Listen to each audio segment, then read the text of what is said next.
মাত্র কয়েকটা ক্লিকের লোভে 10,000 কোটি টাকা উধাও। ই-অরেঞ্জ থেকে এমটিএফই কিভাবে সাধারণ মানুষের পকেট কেটে বিদেশে পাচার হলো হাজার হাজার কোটি টাকা। আর কেনই বা এত মামলার পরেও ধরাছোঁয়ার বাইরে মূল হুতারা।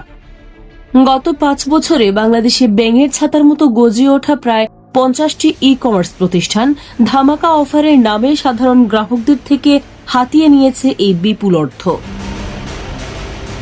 ই-অরেঞ্জ একাই পাচার করেছে 232 কোটি টাকা, আর ক্রিপ্টোকারেন্সির ফাঁদে ফেলে এমটিএফই লুট করেছে প্রায় 10,000 কোটি টাকা।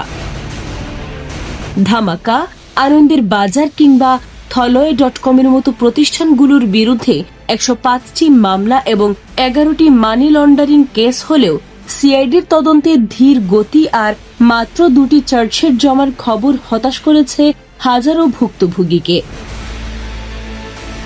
সরকার নতুন গাইডলাইন দিলেও সি ফাইন্যান্সের মতো নতুন ফাঁদ পাতা হচ্ছে প্রতিনিয়ত।